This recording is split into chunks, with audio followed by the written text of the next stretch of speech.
Hello everyone, welcome to Biomixer. So आज के इस क्लास में हम डिस्कस करेंगे एक छोटा सा topic from the amphibian development. So इस टॉपिक में हम क्या डिस्कस करेंगे, कैसे dorsal side, how it is been regulated by the organiser, how it is been regulated by the beta catenin, और ये बीटा कैटेनिन को स्टेबल करने के लिए कौन कौन सा फैक्टर्स रिस्पॉन्सिबल है। ठीक है, सो पहले हम देखेंगे बीटा कैटेनिन कैसे और कहाँ पे प्रेजेंट है and who are responsible for stabilising them. So यहाँ पे जब हम बीटा कैटेनिन के बारे में देखेंगे, वो प्रेजेंट होता है in the dorsal side. So इस बीटा कैटेनिन को प्रेजेंट प्रेजेंट करने के लिए only in the dorsal side there are various types of regulation. और throughout the embryo beta catenin normally कहाँ प्रेजेंट होता है, throughout the embryo present रहता है। ठीक है, लेकिन यहाँ पे कुछ फैक्टर्स रहते हैं जो कि वेंट्रल साइड में इसको वो इनिबिट करके रखते हैं और डॉर्सल साइड में उसको एक्टिवेट करके रखते हैं। तो पहले देखेंगे कि कैसे ये बीटा कैटेनिन एक्टिवेट और इनएक्टिवेट कैसे रहता है, how it is being regulated. एक फैक्टर रहता है, वन इज द WNT11। ये जो क्या है, ये क्या करेगा, स्टेबिलाईज करेगा कुछ प्रोटीन्स को। लाइक WNT11 जो प्रेजेंट है, ये दोनों को स्टेबिलाईज करेगा। ये स्टेबिलाईज करेगा डिसेबल्ड को और जीबीपी को। ठीक है, हमारा और एक बात है कि ये जो बीटा कैटेनिन जो प्रेजेंट होता है, ये बीटा कैटेनिन को इनहिबिट करने के लिए भी कोई होता है, that is the GSK3। GSK3 जो प्रेजेंट है वो बीटा कैटेनिन को क्या करेगा, वो इनहिबिट कर लेगा। ठीक है, सो अगर if we want this beta catenin to be activated तो क्या होगा, इस GSK3 को इनहिबिट करना है, इसको फंक्शनल नहीं रखना है, जिसके वजह से कि वो बीटा कैटेनिन को इनहिबिट नहीं कर सकता है। So who is doing that work, ये जो डिसेबल्ड जो प्रेजेंट है वो क्या करेगा, वो इनहिबिट करेगा GSK3 को। ड्यू टू विच जब ये इनहिबिट हो गया, अभी GSK3 जो है वो बीटा कैट को इनहिबिट नहीं कर सकता है। Due to which this beta catenin which is present it will be activated. और ये एक्टिव होकर कहाँ रहता है, it is present in the dorsal side. और ये जो रेगुलेशन जो हो रहा है, ये डॉर्सल साइड में हो रहा है। और एक फैक्टर भी प्रेजेंट है जो कि है GBP। ये GBP क्या कर रहा है, what is the work of this GBP, ये जो GBP जो प्रेजेंट है वो भी क्या करेगा, GSK3 को इनहिबिट करेगा, ताकि वो बीटा कैटेनिन को एक्टिवेट करने के लिए हेल्प करेगा in the dorsal side. And this is the condition in the dorsal side. So dorsal, ये एक एम्ब्रियो का डॉर्सल और वेंट्रल साइड कैसे, who is regulating that, the point where the sperm is binding with the egg. ठीक है, sperm जो egg के साथ बाइंड करेगा, वो जो सरफेस जो प्रेजेंट है that is the ventral side. ठीक है, और जो ऑपोजिट साइड जो प्रेजेंट होगा, ये जो ऑपोजिट साइड प्रेजेंट होगा that is the dorsal side. And it is being regulated by the Nieuwkoop centre, organiser, beta catenin and all. This is how this beta catenin is being stabilised in the dorsal side. So चलिए देखते हैं उसके बाद क्या होता है, जब beta catenin stabilise हो जा रहा है उसके बाद क्या हो रहा है। So in the dorsal side you can see that this beta catenin which is present it is being stabilise, लेकिन ये डिग्रेड हो जा रहा है वेंट्रल साइड पे। क्यों, because in the ventral side जो GSK3 जो प्रेजेंट था वो क्या कर रहा है, वो इनहिबिट कर रहा है बीटा कैटेनिन को। और यहाँ पे डिसेबल्ड WNT11 और GBP जो प्रेजेंट है वो यहाँ पे एक्टिवेट नहीं रहते हैं। ड्यू टू विच वो GSK3 को इनहिबिट नहीं कर सकता है, due to which this GSK3 is inhibiting the beta catenin.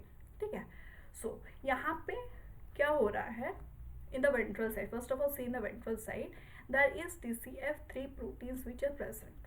ठीक है, और and it is regulating the siamois twin gene which are the organiser genes. Okay, or we can tell that these proteins are responsible for forming the organizer genes. So इसका जो है वो repress कर रहा है TCF3 protein, due to which it is being repress. इसका जो factor जो प्रेजेंट है वो रिप्रेस होकर रहता है।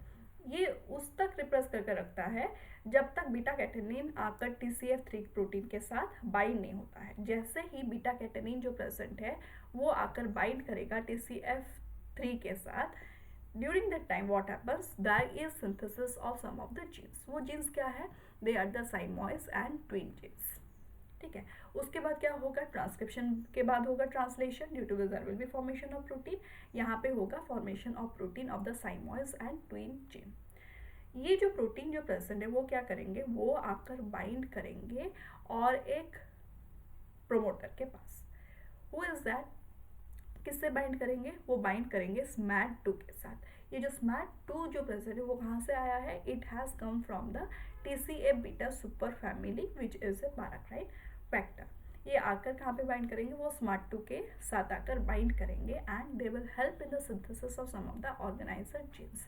ऑर्गेनाइजर जीन्स कौन है, they are the chordin, noggin, goosecoid. Okay, these are the organizer genes which are responsible for dorsalizing the embryo.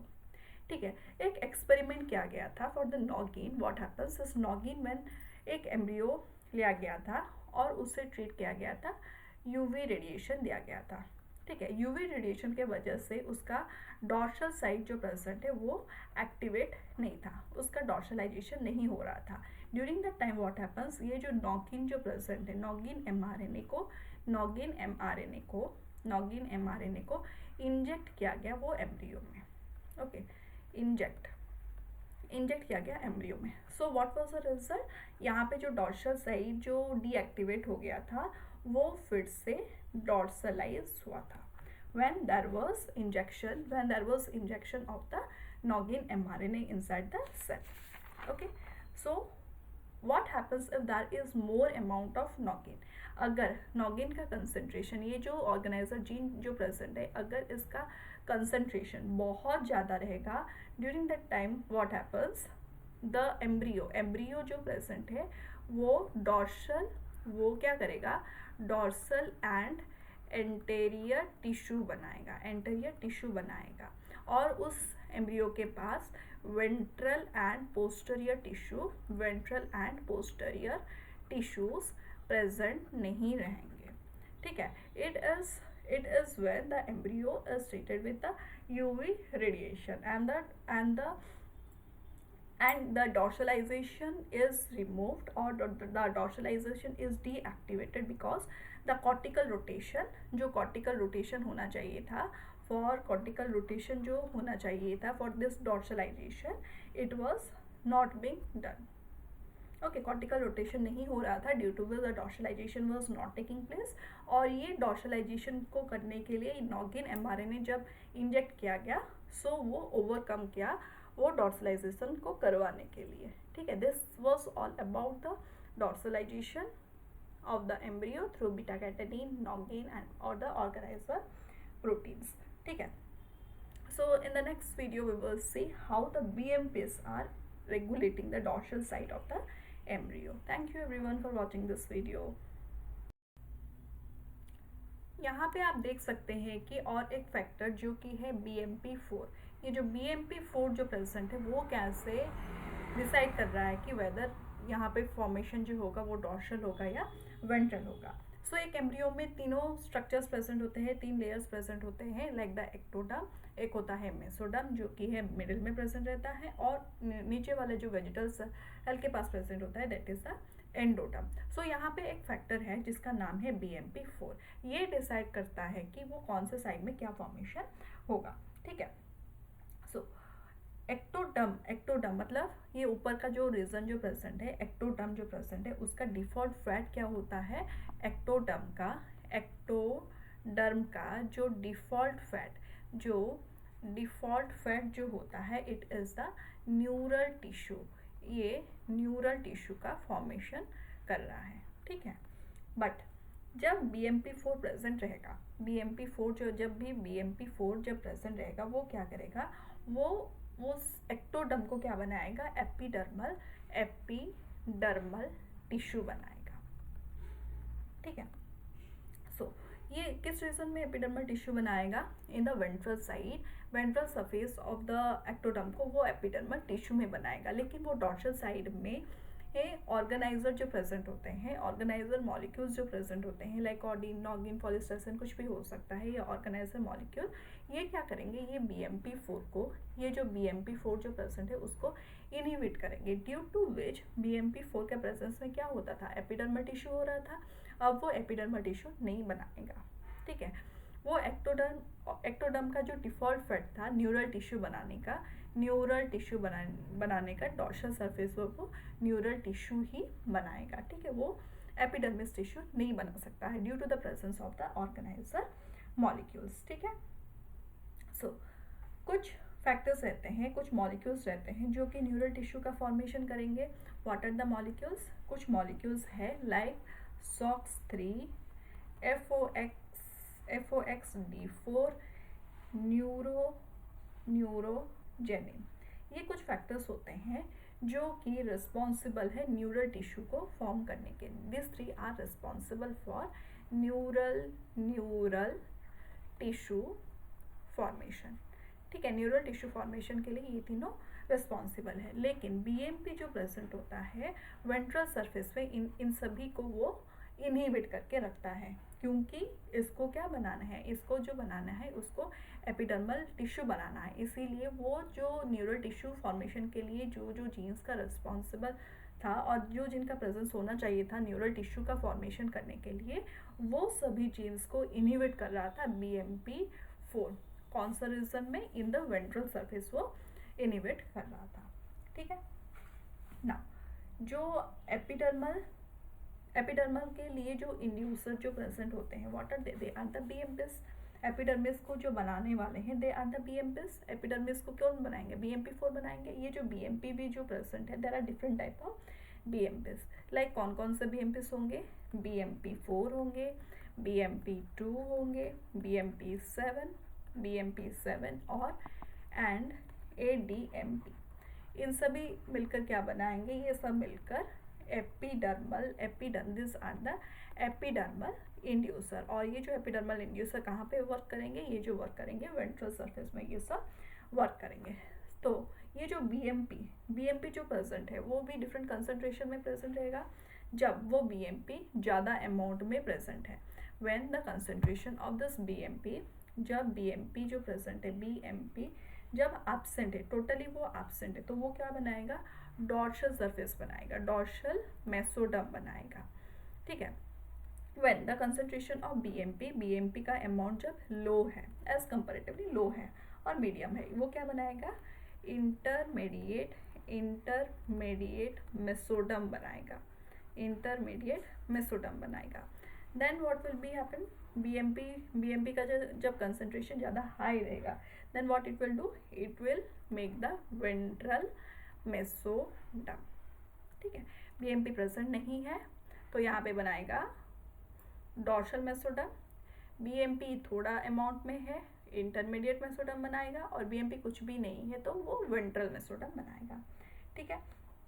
और एक BMP का जो इनहिबिटर जो प्रेजेंट है, वो वेजिटल साइड में भी एक BMP इनहिबिटर रहता है जो कि है norrin. It is inhibiting the BMP on and this norrin which is present, ये जो प्रेजेंट होता है वो वेंट्रल सरफेस में प्रेजेंट होता है। This is how this BMPs is regulating. So let us again revise. So जो BMP जो present है, why it is responsible? It is responsible for making the epidermal tissue. So epidermal जो ectoderm का जो fat जो present है, तीनों layers present है, एम्ब्रियो में तीनों layers formation होगा। लाइक ऊपर का जो एनिमल रीजन में present होगा वो होता है ectoderm, मेडियल रीजन में जो present होगा वो होता है mesoderm, डाउन रीजन में जो present होता है वो है वेजिटल हेमिस्फीयर, ठीक है। और it is known as the endoderm. Vegetal surface के पास होगा एंडोडर्म, ऊपर होगा एक्टोडर्म, बीच में होगा मेसोडर्म। सो ये जो फैट जो होता है एक्टोडर्म का जो नेचुरल फैट जो प्रेजेंट है, बाय डिफॉल्ट जो फैट होता है वो है न्यूरल टिश्यू। और ये न्यूरल टिश्यू को इनहिबिट कौन कर रहा है? इस फैट को इनहिबिट कौन कर रहा है for making the epidermal tissue? वो है BMP4। वो BMP4 जो जीन्स रिस्पॉन्सिबल है न्यूरल टिश्यू फॉर्मेशन करने के लिए, जो कि है default fat of the ectoderm, उस जीन्स को इनहिबिट कर रहा है वो BMP4। वो जीन्स क्या है? SOX3, FOXD4, neurogenin. ये जो जीन्स जो प्रेजेंट है वो क्या फॉर्मेशन करेंगे? न्यूरल टिश्यू का फॉर्मेशन करेंगे। और ये न्यूरल टिश्यू को फॉर्मेशन करने के लिए इनहिबिट करेगा कौन? BMP4, ताकि वो एपिडर्मल टिश्यू बना सके, ठीक है। So BMP4 will inhibit the SOX3, FOXD4 and neurogenin, ठीक है। और एक फैक्टर रहता है जो कि इनहिबिट करेगा BMP4 को, दैट इज द नॉरिन, जो कि प्रेजेंट रहता है वेजिटल हेमिस्फीयर में, ठीक है। नेक्स्ट, एपिडर्मल को इंड्यूस करने के लिए जो BMPs रिक्वायर्ड है, there are different type of BMPs like BMP4, BMP2, BMP7 and ADMP। ये सब क्या करेंगे, एपिडर्मल सेल को इंड्यूस करेंगे। नेक्स्ट, BMP जब हाई अमाउंट में रहेगा तो क्या होगा, वेंट्रल मेसोडर्म बनाएगा। जब लो अमाउंट में रहेगा तो इंटरमीडिएट मेसोडर्म बनाएगा।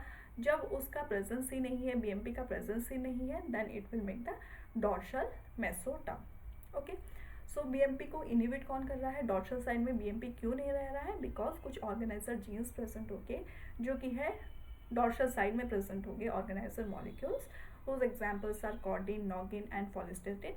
ये क्या करेंगे, BMP4 को वो इनहिबिट करेंगे। ओके,